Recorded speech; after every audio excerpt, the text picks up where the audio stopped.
तो लगभग 50 क्वेश्चन के लगभग है अपने। तो आप लोगों को क्लास में पूरी तरह से ध्यान देना है और क्वेश्चंस पे फोकस करना है, ठीक है? और आप लोगों को भी उत्तर देने का प्रयास करना है। पीछे जो बॉयज बैठे हैं वो भी उत्तर देंगे, ठीक है? क्योंकि क्लास में पढ़ने का मजा तभी आता है जब स्टूडेंट्स भी पूरा ध्यान बोर्ड पे रखते हैं और उत्तर देते हैं, तभी आता है ना। तो आज की क्लास जो है बहुत ही इंपॉर्टेंट होने वाली है। कर लिया आपने वहां?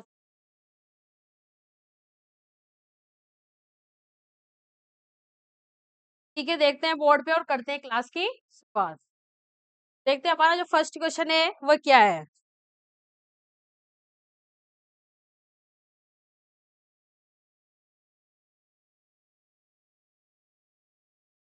देखो फर्स्ट क्वेश्चन में हमसे पूछा है तीर मारना। क्वेश्चन में पूछा है तीर मारने का अर्थ है, मुहावरे पढ़ रहे हैं आप, अपन क्या पढ़ रहे हैं? मुहावरे। तो तीर मारने का अर्थ है युद्ध कला में निपुण होना, कार्य करना, बड़ा काम करना या धन कमाना। चार ऑप्शन दिए हमें। तो जो तीर मारना है इसका आंसर होगा, कौन सा होगा? बड़ा काम करना। कौन सा होगा? इसका जो करेक्ट आंसर है वो होगा सी वाला ऑप्शन। कौन सा वाला ऑप्शन होगा? वाला। देखते हैं नेक्स्ट क्वेश्चन। छाती पर मूंग दलना।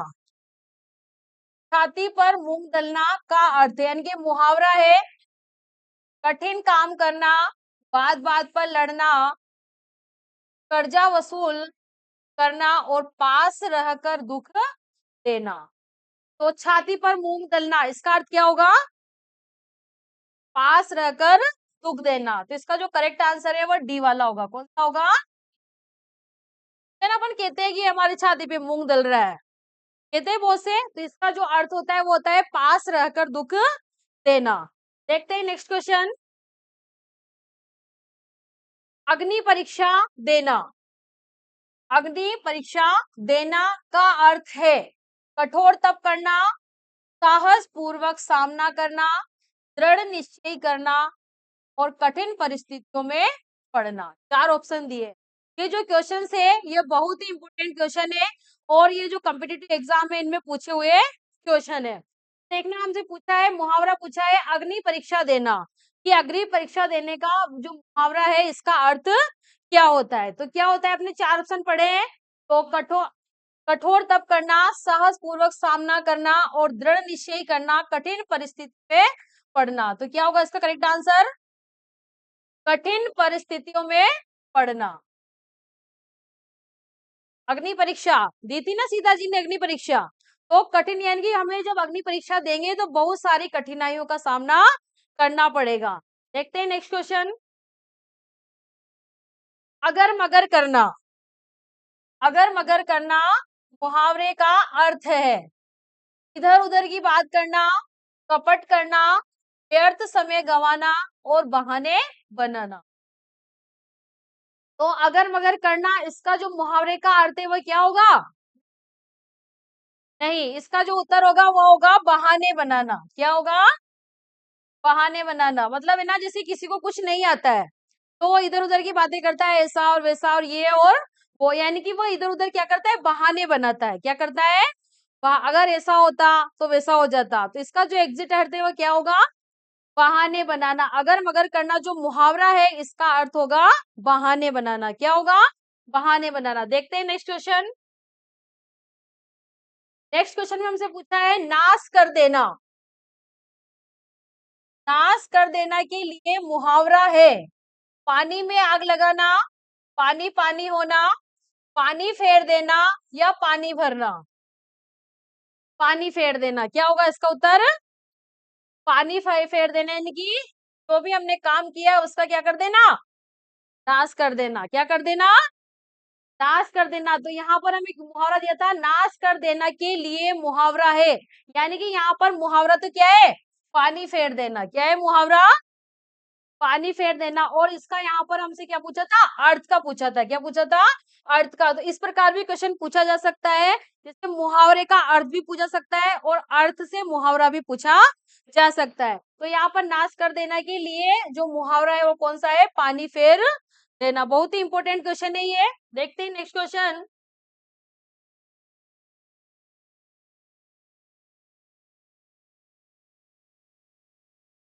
नेक्स्ट क्वेश्चन है बुरी तरह हारना। बुरी तरह हारना के लिए सही मुहावरा है मुंह खून लगना, मुंह ताकना, मुंह की खाना और मुंह उतारना। बुरी तरह हारने के लिए, बुरी तरह हारने के लिए कौन सा मुहावरा प्रयुक्त किया जाता है? तो कौन सा किया जाता है बताओ? मुंह की खाना, यानी कि मुंह की खाना जो मुहावरा है इसका अर्थ होता है बुरी तरह हार मानना। क्या होता है इसका अर्थ? बुरी तरह हार मानना। तो क्वेश्चन में ये पूछा है कि बुरी तरह हारने के लिए कौन सा मुहावरा प्रयुक्त हुआ है, तो कौन सा होगा इसमें? मुंह की खाना। क्या होगा? मुंह की खाना। देखो जो मुहावरे होते हैं, जो मुहावरे होते हैं उन्हें हमें कंठस्थ याद करना पड़ता है, तभी हम उसका अर्थ बता सकते हैं, तभी बता सकते हैं। यदि हम इसे मतलब तुक्का लगा के करें तो वह करेक्ट नहीं होगा, इसमें हमें याद करना होगा तभी हम सही उत्तर लगा सकते हैं। देखते हैं नेक्स्ट क्वेश्चन। नेक्स्ट क्वेश्चन में विरोध करना। विरोध करना के लिए सही मुहावरा है सिर काटना, सिर चढ़ाना, सिर झुकाना और सिर उठाना। विरोध करना, किसी कार्य का विरोध करना, करते हैं ना, जैसे कोई भी कार्य होता है तो उसके लिए आवाज उठाना, तो इसका जो मुहावरा है वो क्या होगा? सिर उठना। सिर उठाना क्या होगा? सिर उठाना, यानी कि सिर उठाना जैसे देखना, कोई भी जैसे कार्य होता है, एक गलत कार्य होता है, वही उठा के बोलेगा जिसके अंदर हिम्मत होगी, वही बोलेगा ना। जो कायर होगा वो तो डर जाएगा कि यार हम नहीं करें, हम इससे क्या मतलब है। तो जो व्यक्ति साहस पूर्वक सिर उठाएगा वही विरोध करेगा, अन्यथा और कोई विरोध नहीं करेगा। तो जो विरोध करने के लिए जो सही मुहावरा है वो क्या है? सिर उठाना। क्या है? सिर उठाना।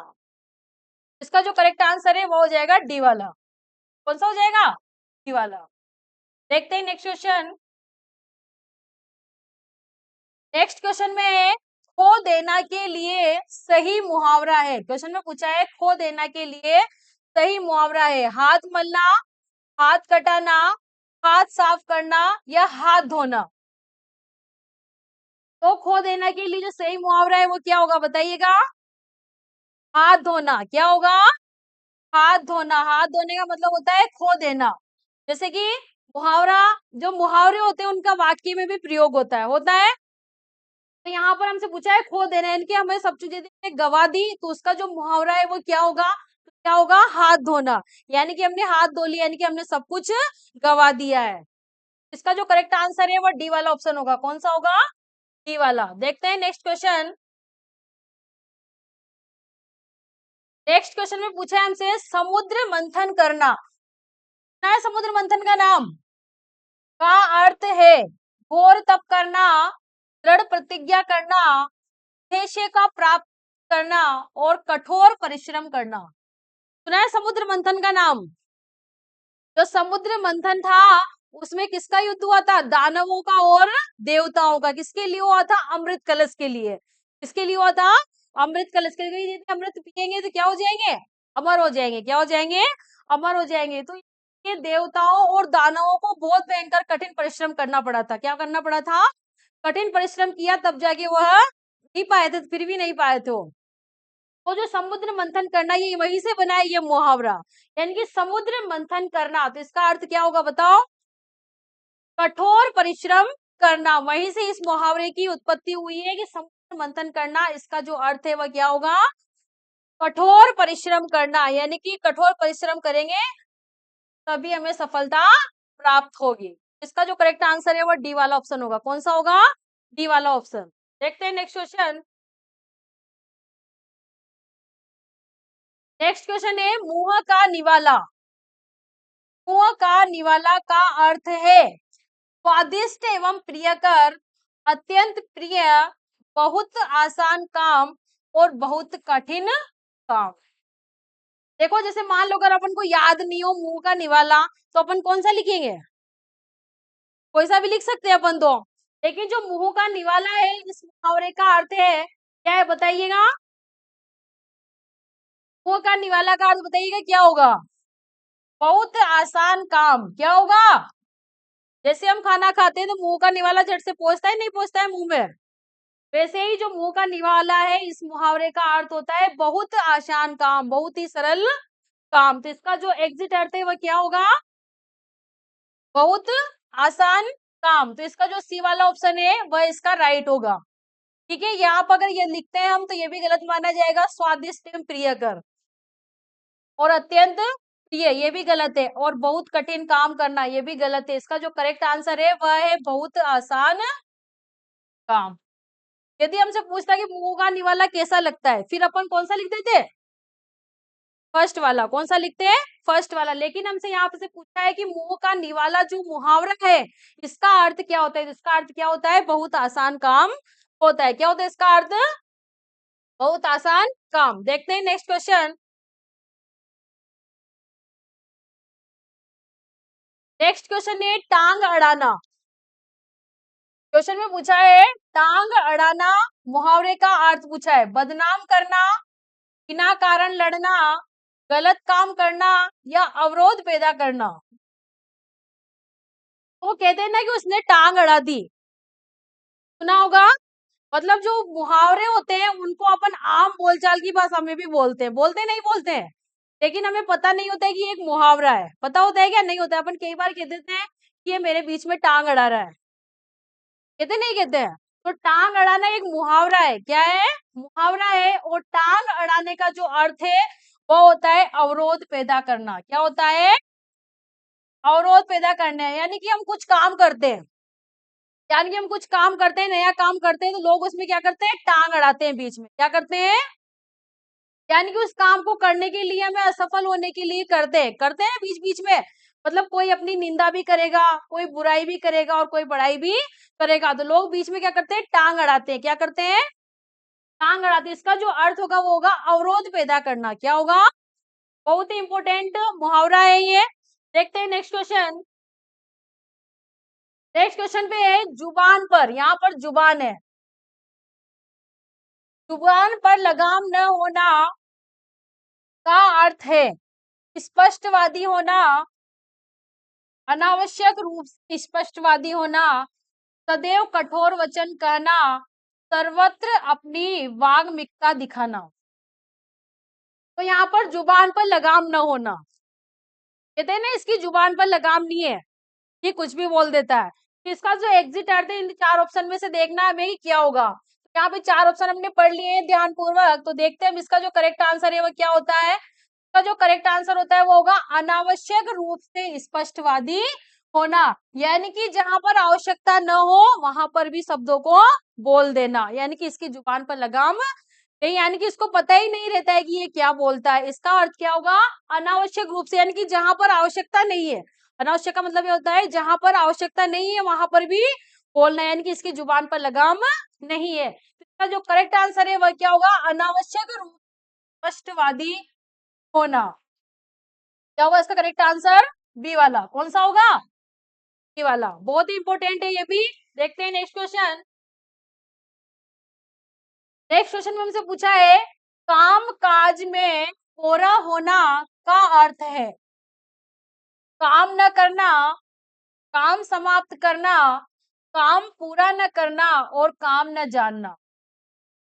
काम काज में कोरा होना, इसका अर्थ देखना है हमें कि इसका अर्थ क्या है। तो काम न करना, काम समाप्त करना और काम पूरा न करना और न जानना। बताइएगा चार ऑप्शन में से कौन सा होगा? कौन सा होगा? काम काज में कोरा होना, काम न जानना। क्या होगा इसका? कोरा, यानी कि यह कोरा है, इसको कुछ नहीं आता है। इसका जो करेक्ट आंसर है वह काम न जाने, यानी कि कार्य के बारे में ये जानता नहीं है, ये काम काज में क्या है? कोरा है। क्या है? कोरा है। तो इसका करेक्ट आंसर कौन सा होगा? काम न जानना, यानी कि काम काज में कोरा होना, इसको काम के बारे में कोई भी जानकारी नहीं है। देखते हैं क्वेश्चन। अंगूठी का नग होना, अंगूठी का नग होना, यानी कि देखना जो मुहावरे होते हैं ना, मुहावरे, वो मुहावरे ऐसे ऐसे होते हैं जिनको हम आम बोलचाल की भाषा में बहुत सीधा समझते हैं, लेकिन इनका जो अर्थ होता है वो बहुत ही कठिन होता है नहीं होता है। यहाँ पर देखो अंगूठी का नग होना, वो सिंपल सा है, अंगूठी का नग होना, ठीक है। नहीं है सबकी अंगूठियों में नग होता है, देखा होगा आपने, सबके पास रिंग भी होगी, ऐसा नहीं कि नहीं होगी। यहाँ पर पूछा है अंगूठी का नग होना, बहुत सुंदर, छिपा हुआ, बहुत प्रिय और अनुरूप जोड़ा होना। चार ऑप्शन दिए हमें। तो अंगूठी का नग तो सुंदर भी होता है नहीं होता है। लेकिन यहाँ पर हमसे क्या पूछा है, अर्थ पूछा है। क्या पूछा है, अर्थ पूछा है। यहाँ पर हमसे यह नहीं पूछा है कि अंगूठी का नग कैसा होता है, अंगूठी का क्या बोलते हैं। यहाँ पर हमें मुहावरा दिया है। क्या दिया है, मुहावरा दिया है, और हमसे पूछा है कि अंगूठी का नग होना। तो इसका जो करेक्ट आंसर है वह कौन सा होगा, डी वाला। कौन सा होगा, डी वाला, अनुरूप जोड़ा होना। क्या होना, अनुरूप जोड़ा होना। जोड़े का मतलब समझते हो ना, दो। जोड़े का मतलब क्या होता है, दो। तो इसका जो करेक्ट आंसर है वो कौन सा होगा, अनुरूप जोड़ा। देखना जो मुहावरे होते हैं इसका जो अर्थ है वही अर्थ होगा। जैसे 9 2 11 होना, भाग जाना, तो उसका भाग जाना ही होगा। यानी कि मुहावरे जो होते हैं उनका जो अर्थ रहेगा वही रहेगा, वह चेंज नहीं होगा। ठीक है, तो अंगूठी का जो नग होना, इसका जो अर्थ है वह क्या होगा, अनुरूप जोड़ा होना। बहुत इंपॉर्टेंट क्वेश्चन है। देखते हैं नेक्स्ट क्वेश्चन। सिर हथेली पर रखना, सिर हथेली पर रखने का अर्थ है वीरता का प्रदर्शन करना, पराजय स्वीकार कर लेना, मरने के लिए तैयार होना, अहम का विसर्जन करना। बताओ क्या होगा सिर हथेली पर रखना। सिर हथेली पर रखना यानी कहते हैं यार उसने अपना सिर हथेली पर रख दिया, और सिर हथेली पर रखेंगे तो क्या हो जाएगा, क्या होगा, मरने के लिए तैयार होना। क्या होगा, मरने के लिए तैयार होना। क्या होगा, मरने के लिए तैयार होना। तभी तो सिर हथेली में आएगा, आएगा नहीं आएगा। यानी कि जब कोई युद्ध में जाता है तो उसे पता होता है क्या, कुछ भी हो सकता है वहां पर। सिर हथेली पर रखना यानी कि मरने के लिए तैयार होना, तभी हम युद्ध में जाएंगे जब हम डरेंगे नहीं। यानी कि हम सिर पर हथेली पर रखकर कहाँ जा रहे हैं, मैदान में जा रहे हैं। कहाँ जा रहे हैं, मैदान पर। तो सिर हथेली पर रखना मुहावरे का अर्थ होगा मरने के लिए तैयार होना। तो इसका जो करेक्ट आंसर है वो सी वाला होगा। कौन सा होगा, सी वाला। देखते हैं नेक्स्ट क्वेश्चन। नेक्स्ट क्वेश्चन में लाल पीला होना, ये तो सब पढ़ते आए होंगे शुरू से। मुद्राएं बनाना, क्रोध करना, तेवर बदलना और रंग बदलना। बताओ क्या होगा। कहते हैं ना वो तो लाल पीला हो रहा है, क्या होता है पीछे से बताइएगा। लाल पीला होने का अर्थ क्या होगा, क्रोध करना। क्या होगा, क्रोध करना। तो इसका जो करेक्ट आंसर है वो बी वाला होगा। कौन सा होगा, बी वाला। देखते हैं नेक्स्ट क्वेश्चन। इतना सीधा एग्जाम में पूछा नहीं जाता है, जाता है क्या, नहीं जाता। आंख की किरकिरी होना का अर्थ है अप्रिय लगना, धोखा देना और कष्टदायक होना और बहुत प्रिय होना। बताओ आंख की किरकिरी होना क्या होगा, बताइएगा। आंख की किरकिरी होना का, कहते हैं ना आंख में कुछ रेत घुस जाती है तो होता है ना कंकर से चुभते हैं अंदर। तो ये भी एक मुहावरा बना दिया। क्या बना दिया, मुहावरा बना दिया कि आंख की किरकिरी होना इस मुहावरे का अर्थ है। क्या होगा बताओ, कष्टदायक होना। अर्थ नहीं, यहाँ पे पूछा है हमसे आंख की किरकिरी होना, मुहावरा है। क्या है ये, मुहावरा है। तो आंख की किरकिरी होना का मतलब होता है अप्रिय लगना। क्या होता है, अप्रिय जगह इनकी आंख में कुछ चल जाता है, कुछ चला जाता है तो हमें कुछ भी चीज अच्छी नहीं लगती। कोई बोलता है वो भी खराब लगता है, लगता ही नहीं लगता है। तो आंख की किरकिरी होना का अर्थ होगा अप्रिय लगना। क्या होगा, अप्रिय लगना। इसका राइट आंसर हो जाएगा नंबर 1 वाला। ठीक है, देखते हैं नेक्स्ट क्वेश्चन। आसमान पर चढ़ाना, आसमान पर चढ़ाना का अर्थ है अत्यधिक अभिमान करना, कठिन काम करने के लिए प्रेरित करना, बहुत शोर करना, अत्यधिक प्रशंसा करना। आसमान पर चढ़ाना क्या होगा बताओ, हाँ कहते हैं ना उसने उसको आसमान पर चढ़ा दिया। सुना है? किसी की बहुत ज्यादा प्रशंसा करना क्या होता है? आसमान पर चढ़ाने का मतलब किसी की जरूरत से ज्यादा प्रशंसा करना, चाहे वो ऐसा काम कर नहीं रहा हो लेकिन उसकी क्या करेंगे? प्रशंसा करेंगे। उसको क्या चढ़ा देंगे? आसमान के ऊपर चढ़ा देंगे। कहाँ चढ़ा देंगे? का जो अर्थ होगा वो होगा अत्यधिक प्रशंसा करना। क्या होगा?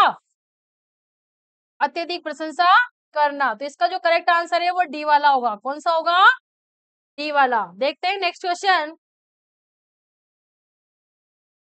नेक्स्ट क्वेश्चन में पूछा है हमसे नाक का बाल होना। अब नाक में बाल तो सभी के होते हैं ना कि नहीं है? सबके होते हैं ना नाक में बाल। तो यहाँ पर देखो ये ऑप्शन है फर्स्ट, सेकंड, थर्ड और फोर्थ। से मजबूरन रखना पड़े, बहुत प्रिय होना, सुरक्षा कवच होना, समस्या हल न होना। देखो सुरक्षा कवच भी एक तरह से नाक के बाल है या नहीं है? है ना? हम सांस लेते हैं तो जो धूल होती है वो हमारी नाक में ही रह जाती है। किसके कारण? जो नाक में बाल होते हैं उसके कारण। और यहाँ पर जिसे मजबूरन रखना पड़े, नाक के बाल अपन को रखना पड़ेगा। कटवा सकता है कोई? नहीं कटवा सकता है। तो समस्या का हल न होना, और यहाँ पर पूछा है नाक का बाल न होना। तो मैंने आपसे बताया है कि मुहावरे का अर्थ वो होगा जो आप सोच भी नहीं सकते, और इसके लिए आपको क्या करना पड़ेगा? कंठस्थ याद करना पड़ेगा। क्या करना पड़ेगा? कंठस्थ याद करना पड़ेगा। तो यहाँ पर नाक का बाल होना मुहावरे का अर्थ है बहुत प्रिय होना। क्या होगा? बहुत प्रिय होना। क्या होगा? मैंने कहा था ना आपसे मुहावरे आपको पूरे याद करना पड़ेगा। क्या करना पड़ेगा? याद करना पड़ेगा। तो इसका जो करेक्ट आंसर है वो होगा बहुत प्रिय होना, नंबर 2 वाला। देखते हैं नेक्स्ट क्वेश्चन। अब देखो अपन विलोम शब्द से, जो विलोम शब्द होते हैं, विलोम शब्द सब जानते हैं, जानते हैं ना विलोम शब्द? तो विलोम शब्द यानी कि उल्टा विपरीत अर्थ बताने वाले शब्दों को हम विलोम शब्द कहते हैं। क्वेश्चन में हमसे पूछा है परिश्रम। परिश्रम का विलोम है आश्रम, श्रम, श्राम और विश्रांत। परिश्रम का मतलब क्या होता है? अर्थ क्या होता है परिश्रम का? मेहनत करना। क्या होता है? मेहनत करना। तो इसका विलोम देखेंगे, अपोजिट देखेंगे तो क्या हो जाएगा? विश्राम। कहते हैं थोड़ा सा क्या कर लेते हैं? विश्राम कर लेते हैं। विश्राम का मतलब आराम करना। तो परिश्रम का जो अपोजिट होगा वह क्या होगा? विश्राम। अपोजिट ही बोलते हैं ना इंग्लिश में विलोम शब्द को। तो जो परिश्रम है इसका जो विलोम शब्द है वह क्या होगा? विश्राम। क्या होगा? विश्राम। देखते हैं नेक्स्ट क्वेश्चन। नेक्स्ट क्वेश्चन में हमसे पूछा है आलोक। आलोक का विलोम शब्द है परलोक, लोक, रात्रि और तम। यहाँ पर आलोक का विलोम शब्द पूछा है, तो यहाँ पर आलोक का जो विलोम शब्द है वो होगा तम। क्या होगा? तम। आलोक का परलोक नहीं होगा। यहाँ पर परलोक का जो विलोम होता है वो होता है इहलोक। क्या होता है? इहलोक। इहलोक का मतलब इस लोक में। क्या होता है? इस लोक में,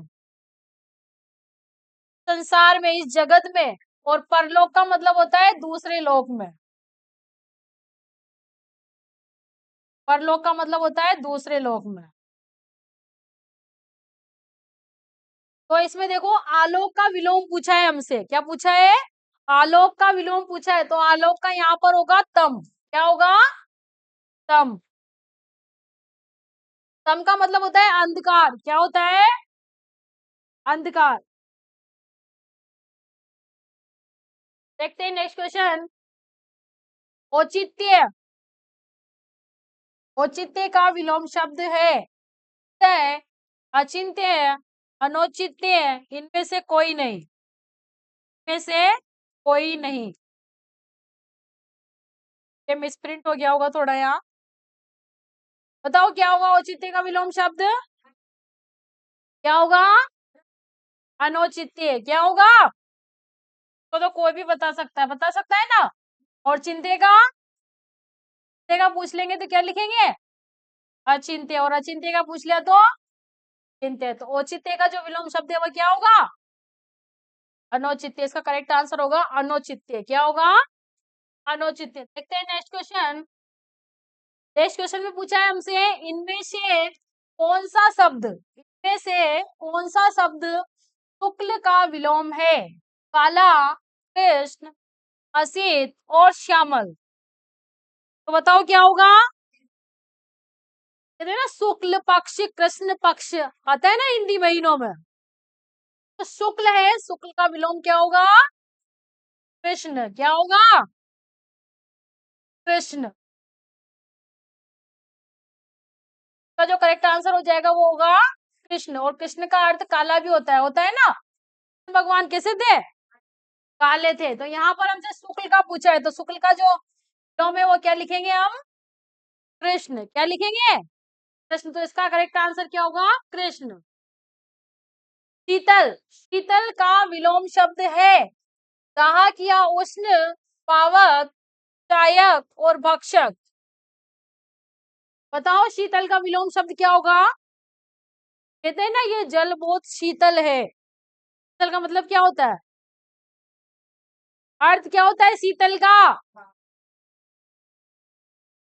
शीतल का अर्थ पता नहीं है आप लोगों को? पीछे से बताइए कोई भी शीतल का अर्थ। हाँ तो इधर मेरे को बताओ, उन्हें नहीं बताना है। क्या होता है शीतल का अर्थ?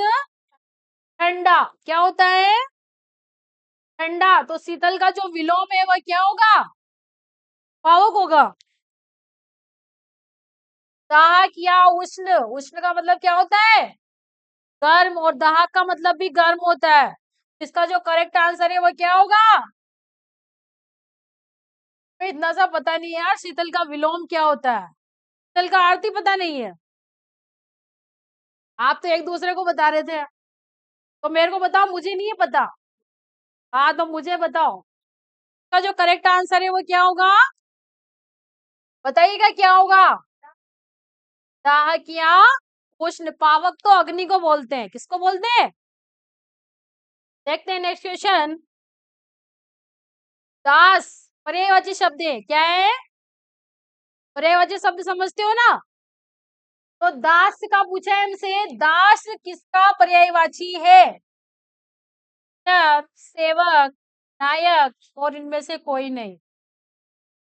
बताओ। सेवक। Very good. क्या होगा इसका आंसर? सेवक। ऐसे बता दिया करो जल्दी जल्दी। सेवक इसका करेक्ट आंसर होगा। देखते हैं नेक्स्ट क्वेश्चन। पर्यायवाची शब्द का अर्थ है विलोमवाची, प्रतिविलोमवाची, समानाभास या समानार्थी। क्या होता है? Very good. क्या होता है? समानार्थी। जो विलोम शब्द होते हैं उसको समानार्थी शब्द भी बोलते हैं। समानार्थी क्यों बोलते हैं बताओ, बता सकता है कोई? समानार्थी क्यों बोलते हैं पर्यायवाची शब्द को? समानार्थी इसलिए बोलते हैं क्योंकि यह एक ही शब्द के समान अर्थ बताता है। सदा नहीं बताता है। ये पर्यायवाची का एक अन्य नाम भी है। क्या नाम है उसका? समानार्थी, यानी कि समान अर्थ बताने वाले। तो करेक्ट आंसर है वो क्या हो जाएगा? समानार्थी। क्या होगा? देखते हैं नेक्स्ट क्वेश्चन। मेघ, मेघ का पर्यायवाची शब्द नहीं है पयोद, वारिद, अंबर, अम्बुद। बताओ। देखो, जो मेघ होते हैं, मेघ किसको बोलते हैं? पीछे बातें नहीं। मेघ किसको बोलते हैं? बादल को। और बादल हमें क्या देता है? क्या देता है? पानी। तो जहां कहीं भी द आए पीछे, वहां उसका जो पर्यायवाची हो, किसके पर्यायवाची होंगे? मेघ के। क्या होंगे? मेघ के। द मतलब देने वाला, द मतलब देने वाला। और मेघ हमें क्या देते हैं? पानी देते हैं। क्या देते हैं? पानी देते हैं। तो पयोद, वारिद और अम्बुद, तो में दया पीछे, ये तीनों किसके पर्यायवाची है? मेघ के। किसके हैं? मेघ के, और क्वेश्चन में हमसे पूछा है कि मेघ का पर्यायवाची शब्द नहीं है, तो क्या आ जाएगा करेक्ट आंसर? क्या होगा? अंबर। अंबर किसका पर्यायवाची बताइएगा? आकाश का। तो क्वेश्चन में हमसे यही पूछा है कि मेघ का पर्यायवाची शब्द। आप ये याद रखना कि जहां कहीं भी पीछे द आए वो किसके पर्यायवाची होंगे? मेघ के। किसके होंगे? मेघ के। देखते हैं नेक्स्ट क्वेश्चन। नेक्स्ट में पूछा हमसे हनुमान का पर्यायवाची शब्द नहीं है। पवन सूत, विनायक, मारुति नंदन, इनमें से कोई नहीं। जानते हो ना हनुमान जी को? तो पवन सूत, विनायक और मारुति नंदन। तो बताओ इसका करेक्ट आंसर क्या होगा? विनायक। क्या होगा? विनायक। पवन सूत किसको बोलते हैं? हनुमान जी को। मारुति नंदन भी किसको बोलते हैं? हनुमान जी को। और जो विनायक है वो किसका पर्यायवाची है? गणेश जी का। तो जो हनुमान का जो पर्यायवाची शब्द नहीं है वो कौन सा नहीं है? विनायक। कौन सा नहीं है? विनायक। देख क्वेश्चन। नेक्स्ट क्वेश्चन बहुत ही इंपोर्टेंट क्वेश्चन है, देखिएगा। तनय, पुत, आत्मज, विज्ञान दिया है यहाँ पर। विकल्पों में से सही पर्यायवाची शब्द चुनिए। पुत्र, पुत्री, भाई और पिता। बताओ किसके पर्यायवाची है ये? किसके पर्यायवाची है? Very good. किसके पर्यायवाची है? पुत्र के। तो यार रिक्त स्थान में क्या आएगा? पुत्र का। और इसका जो करेक्ट आंसर होगा वो ए वाला होगा। कौन सा होगा? ए वाला। यानी कि पुत्र के जो पर्यायवाची होते हैं तनय, शुद्ध, आत्मज, और हमसे एक और पूछा था रिक्त स्थान में, तो इसका आंसर है वो क्या होगा? पुत्र। क्या होगा? बहुत ही इंपॉर्टेंट क्वेश्चन है ये। ठीक है, याद रखना। तनय, शुद्ध, आत्मज किसके पर्यायवाची शब्द है? किसके पर्यायवाची शब्द है? पुत्र के। देखते हैं नेक्स्ट क्वेश्चन। नेक्स्ट क्वेश्चन में हमसे पूछा है पाहन। पाहन। पाहन शब्द का पर्यायवाची है मेहमान, पेड़, पत्थर और पर्वत। बताओ पाहन किसको बोलते हैं? पेड़ को बोलते हैं, पत्थर को बोलते हैं। किसको बोलते हैं? पत्थर को। और मेहमान को बोले तो एक आध अपनी भाषा में बताओ क्या बोलते हैं? पावड़ा। क्या बोलते हैं? पावड़ा। पेड़ का पाद क्या होगा? लेकिन यहाँ पर पाहन का पूछा है। किसका पूछा है? तो पाहन जो शब्द है वह पर्यायवाची है पत्थर का। किसका है? पत्थर का। ये पर्वत भी नहीं है। पर्वत के होते हैं पर्वत, पहाड़, नग। इसका जो करेक्ट आंसर है वह होगा पत्थर। क्या होगा? पत्थर। यानी कि पाहन जो है वह किसका पर्यायवाची है? पत्थर का। किसका पर्यायवाची है? पत्थर का। देखते हैं नेक्स्ट क्वेश्चन।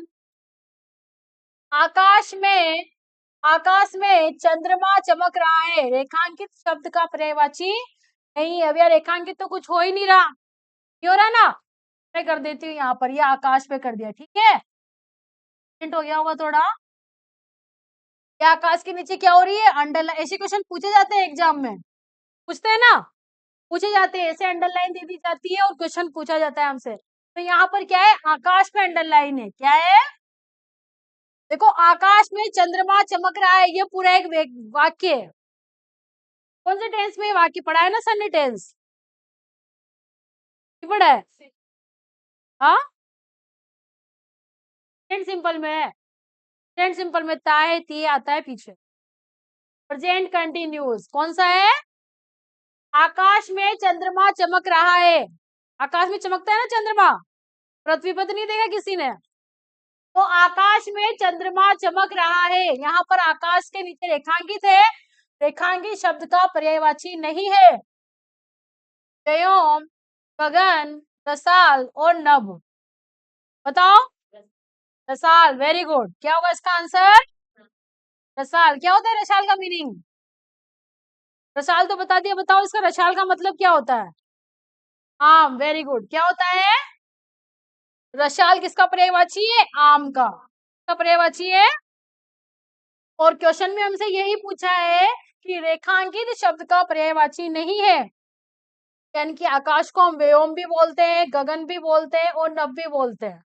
बोलते हैं कि आकाश के तीनों पर्यायवाची, लेकिन रसाल जो है वह आम का पर्यायवाची तो इसका जो करेक्ट आंसर है वो कौन सा होगा?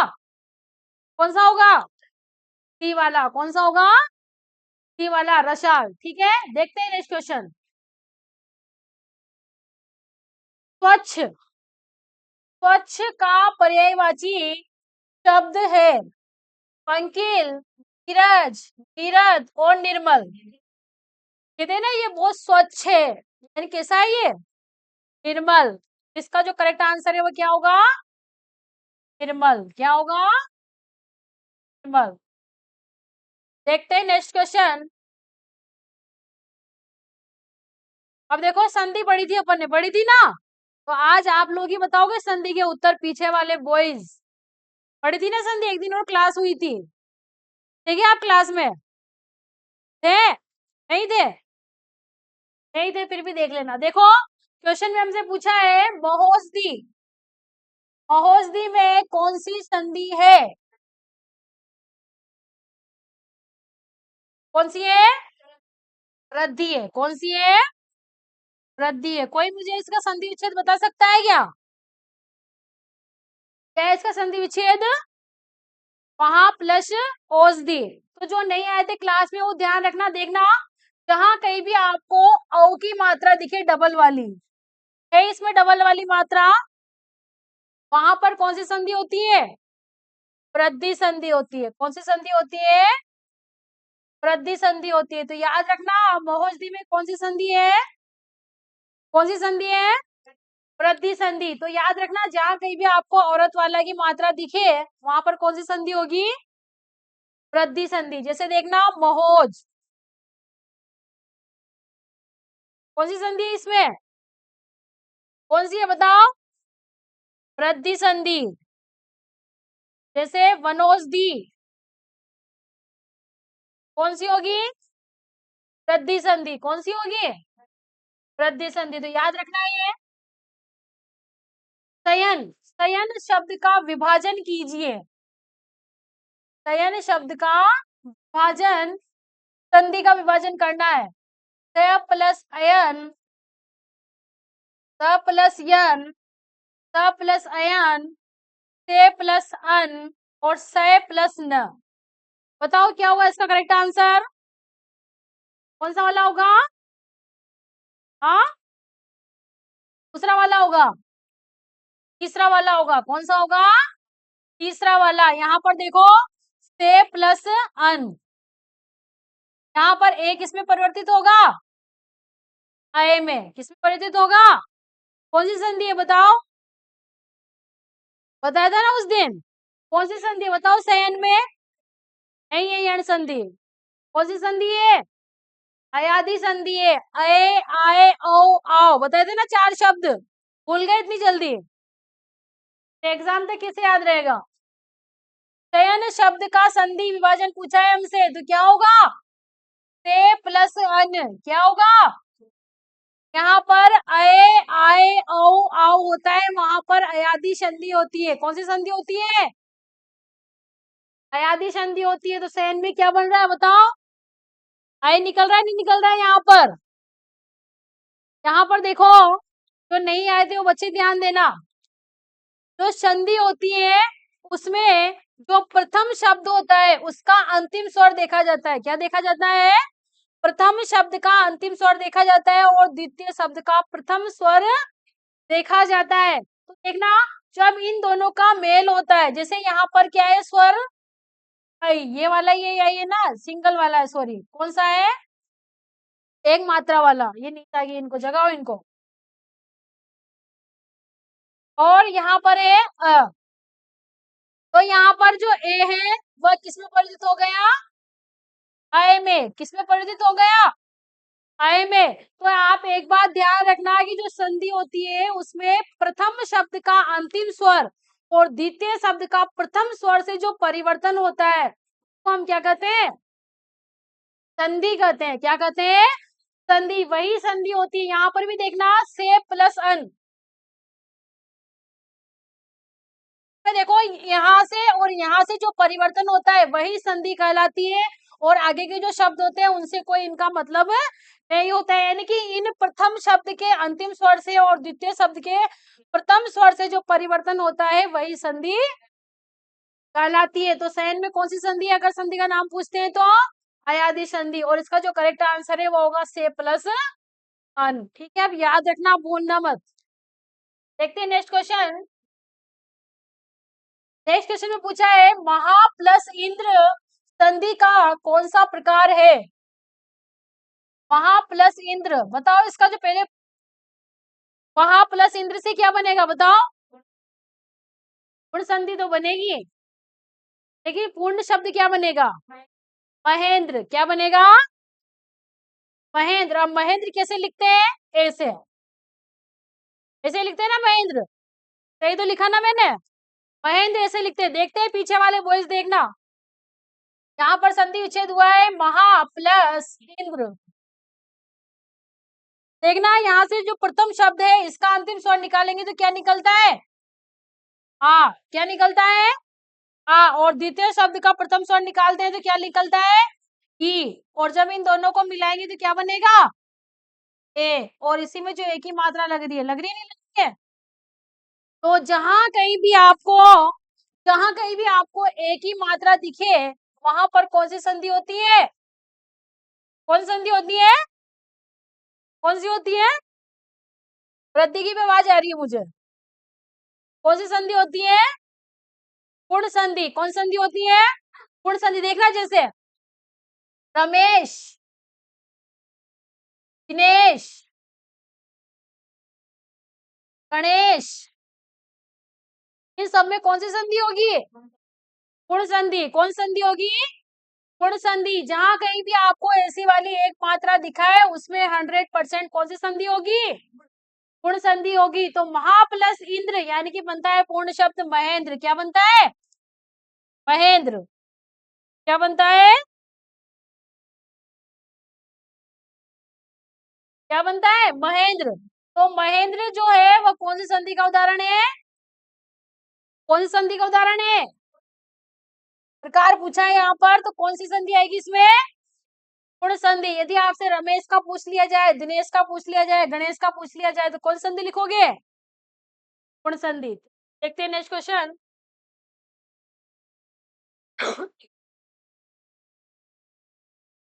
वन प्लस औषधि, यहाँ पर डबल मात्रा वाला होगा ये।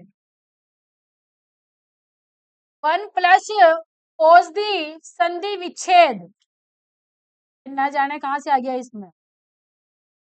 संधि विच्छेद का उदाहरण है वन प्लस औषधि, क्या है बताओ, प्रति संधि का, यण संधि का, दीर्घ संधि का, गुण संधि का, कौन सी संधि का होगा, अभी बताया था मैंने। वन औषधि को बनाएंगे तो क्या बनेगा, ऐसे बनेगा वन औषधि, पूर्ण शब्द। देखते ही पता चल जाता है कौन सी संधि होगी, कौन सी संधि होगी, प्रति संधि। कौन सी संधि होगी, देखते हैं नेक्स्ट क्वेश्चन। निम्नलिखित में से कपीश में कौन सी संधि होगी, व्यंजन संधि, गुण संधि और दीर्घ संधि और वृद्धि संधि। कौन सी संधि होगी, दीर्घ संधि। कौन सी संधि होगी, दीर्घ संधि। जहां कहीं भी आपको दीर्घ स्वर की मात्रा दिखे, बड़ी ई की दिख रही है, आ की, तो यहाँ पर कौन सी संधि होगी, कौन सी संधि होगी, जैसे देखना विद्यालय, मेघालय,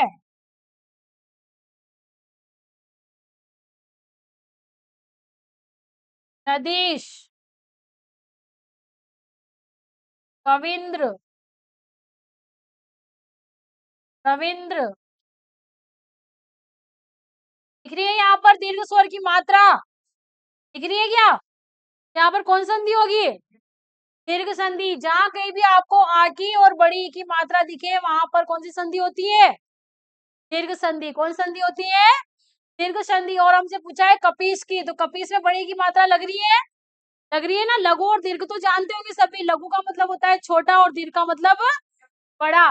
तो यहाँ पर दीर्घ स्वर आ रहा है नहीं आ रहा है, आ रहा है। तो जो कपीश है इसमें कौन सी संधि है? दीर्घ संधि। कौन सी संधि है? दीर्घ संधि। देखते हैं नेक्स्ट क्वेश्चन। यही क्वेश्चन में है, व्यक्ति को यथाशक्ति उपकार करना चाहिए तथा रिक्त स्थान की भावना से सदैव दूर रहना चाहिए। ये थोड़ा क्वेश्चन कम छपा है, देखो मैं बताती हूँ, इस क्वेश्चन को समझना ध्यान से। यहाँ पर जो उपकार है इसके नीचे क्या हो रहा है? अंडरलाइन हो रहा है। क्या हो रहा है?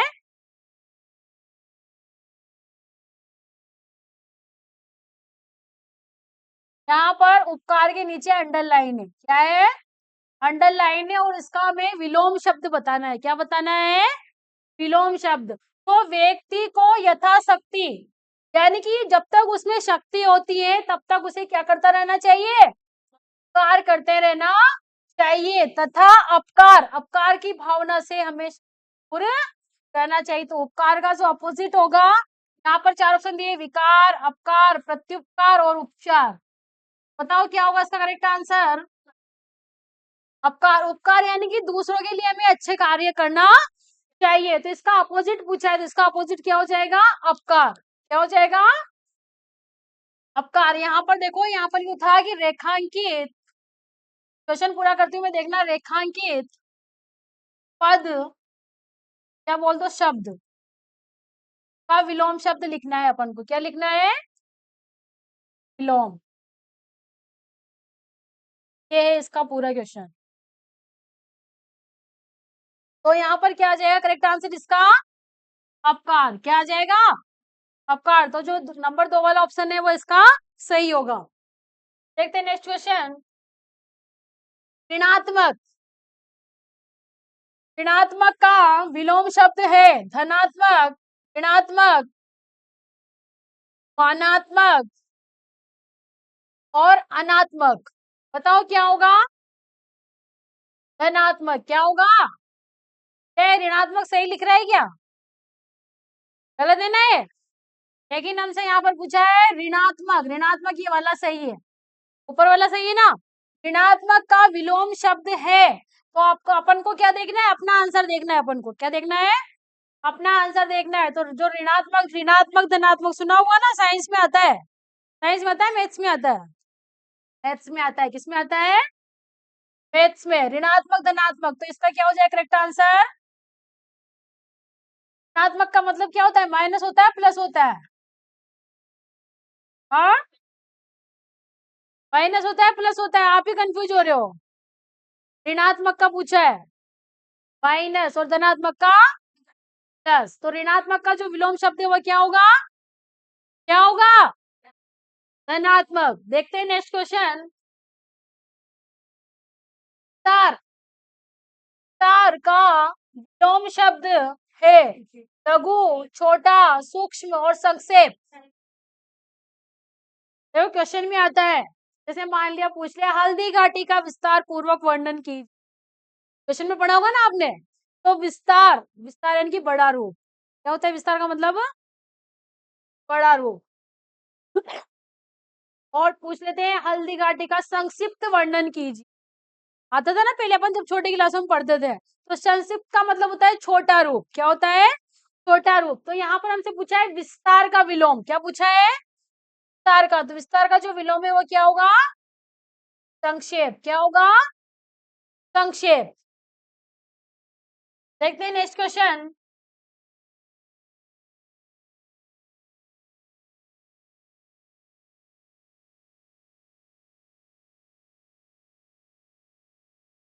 क्वेश्चन में पूछा है हमसे मूक।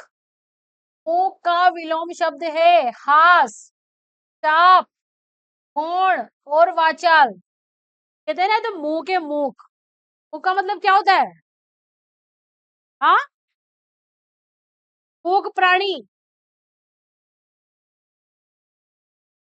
गूंगे, वो नहीं बोलते हैं मूक प्राणी तो गूंगा है, बोलता ही नहीं है। हाँ, तो मूक किसको बोलते हैं? गूंगे व्यक्ति को जो बोलते नहीं है। तो मूक का जो अपोजिट है वो क्या होगा? वाचाल। क्या होगा? वाचाल, बोलने वाला। तो इसका जो अपोजिट है वो क्या होगा? वाचाल क्या होगा? बीच बीच में मैं इंग्लिश बोल देती हूँ, समझ में तो आता है ना, अपोजिट का मतलब समझ रहे हो ना। तो मूक का जो अपोजिट है वह क्या होगा? वाचाल क्या होगा? वाचाल। देखते हैं नेक्स्ट क्वेश्चन। ऊंच। ऊंच शब्द का विलोम है नीचा, समतल, नीच, पाताल। क्या हो जाएगा? नीच। सही है। क्या हो जाएगा ऊंच का? नीच। वो वाला नीच नहीं है ये, ऊंचा नीचा वाला नीच है ना। हाँ, तो क्या हो जाएगा करेक्ट आंसर? नीच। क्या हो जाएगा? नीच। देखते हैं नेक्स्ट क्वेश्चन। साक्षर। क्वेश्चन में पूछा है साक्षर। साक्षर शब्द का विलोम है पढ़ा लिखा व्यक्ति, थोड़ा पढ़ सकने वाला, अक्षरों की पहचान रखने वाला या निरक्षर। यदि साक्षर का हमसे अर्थ पूछता तो क्या लिखते हैं हम? पढ़ा लिखा व्यक्ति, ये लिखते हैं ना। थोड़ा पढ़ सकने वाला, इससे इसका कोई मतलब ही नहीं, अक्षरों की पहचान रखने वाला, वो भी पढ़ा लिखा ही रखेगा, अनपढ़ थोड़ी रखिएगा। अनपढ़ के आगे तो वो एक कहावत होती है, काला अक्षर भैंस बराबर, होती है ना कहावत। यानी कि उनको तो काले अक्षर किसके बराबर दिखते हैं? जो पढ़ा लिखा होगा वही अक्षरों की पहचान कर पाएगा, कर पाएगा नहीं कर पाएगा। तो क्वेश्चन में हमसे यही पूछा है, साक्षर शब्द का विलोम है, क्या होगा बताओ? निरक्षर। जिसको कुछ भी नहीं आता है, एक भी अक्षर नहीं आता, वो होता है निरक्षर। क्या होगा इसका करेक्ट आंसर? क्या होगा? निरक्षर। आप लोग बोलते नहीं हो तो फिर आने लगती है। भू शब्द का विलोम है, क्वेश्चन में पूछा है भू शब्द का विलोम है अवनी, पृथ्वी, आकाश और धरती। अवनी का मतलब भी क्या होता है? देखो, भू का मतलब क्या होता है? भूमि। क्या होता है? भूमि। अवनी का मतलब भी भूमि, पृथ्वी का मतलब भी है पृथ्वी वही भूमि, और आकाश का मतलब ऊपर वाला आकाश, और धरती का मतलब भी भूमि होता है। तो भू शब्द का विलोम पूछा है तो क्या होगा? क्या होगा? आकाश। तो इसका करेक्ट आंसर क्या होगा? आकाश। बहुत इंपॉर्टेंट क्वेश्चन है। अवनी का मतलब भी धरती होता है, याद रखना है। अल्पायु। अल्पायु शब्द का विलोम है दीर्घायु, पूर्ण अवस्था, कम आयु और लंबी आयु। क्या होगा बताओ ये? कहते हैं उसका अल्पायु में ही देहांत हो गया। यानी कि अल्पायु का मतलब, अल्प का मतलब क्या होता है? कम। क्या होता है? कम। और दीर्घ का मतलब ज्यादा। तो अल्प आयु यानी कि कम आयु में, और तो इसका क्या हो जाएगा? दीर्घ आयु। क्या हो जाएगा? दीर्घ आयु। और कम आयु का विलोम पूछ ले तो क्या लिखेंगे? लंबी आयु। लेकिन हमसे यहाँ पर क्या पूछा है? अल्पायु का। क्या पूछा है? अल्पायु का। तो अल्पायु का जो करेक्ट आंसर है वो क्या होगा? दीर्घ आयु। हमें उत्तर के साथ साथ उसका रीजन भी पता होना चाहिए। क्या पता होना चाहिए? रीजन का मतलब समझते हो ना, कारण पता होना चाहिए। अगर हम ऐसे मान लो ऐसे ही डायरेक्ट लिख देंगे तो ये तो रटन विद्या हुई। कौन सी विद्या हुई? यदि हम किसी चीज को समझ के पढ़ते हैं तो वो हमें ज्यादा याद रहती नहीं रहती है, और यदि हम किसी चीज को रटते हैं तो वो हम जल्दी ही भूल जाते हैं। तो देखते हैं नेक्स्ट क्वेश्चन। नेक्स्ट क्वेश्चन में पूछा है हमसे पक्ष शब्द का विलोम। अब यहाँ पर हमें चार ऑप्शन दिए हैं, विपक्ष, प्रतिपक्ष, निष्पक्ष और तटस्थ। यहाँ पर पक्ष का जो विलोम है वो होगा विपक्ष। क्या होगा? पक्ष। और इसका जो विलोम है वो प्रतिपक्ष भी होता है। क्या होता है? प्रतिपक्ष भी होता है। तो इस प्रकार के क्वेश्चंस एग्जाम में भी पूछे जाते हैं। उनके हमें क्या मिलते हैं? बोनस नंबर भी मिलते हैं। यदि ये बोनस नहीं मिलते हैं तो यदि हम यह लिखेंगे तब भी हमारा राइट होगा, और ये वाला लिखेंगे तब भी हमारा राइट होगा। तो पक्ष का विपक्ष भी होता है और प्रतिपक्ष भी होता है, ठीक है। इसके दोनों ही आंसर होते हैं। देखते हैं नेक्स्ट क्वेश्चन। आज के क्वेश्चन हमारे जो इम्पोर्टेंट एमसीक्यू थे वो यही समाप्त होते हैं। देखिएगा, तो आज जो हमने क्वेश्चंस पढ़े हैं वो मुहावरे, पर्यायवाची, विलोम शब्द, इन सबके पढ़े नहीं पढ़े? आप लोगों ने ध्यानपूर्वक क्लास देखी भी है। ये क्वेश्चंस बहुत ही इंपॉर्टेंट है, और आपको जो बताई गई है उन पे आप ध्यानपूर्वक देखिएगा और इन एमसीक्यू को एक बार दोबारा पढ़िएगा। आपकी जो यूट्यूब चैनल है उस पे आ जाएगी। तो अगर आपको कुछ समझ में नहीं आता है तो आप दोबारा आप नेक्स्ट क्लास में पूछ सकते हैं और अगली क्लास में जब हम मिलेंगे तो और इम्पोर्टेंट एमसीक्यू के साथ मिलेंगे। तब तक के लिए धन्यवाद। ठीक है, मिलते हैं अगली क्लास में।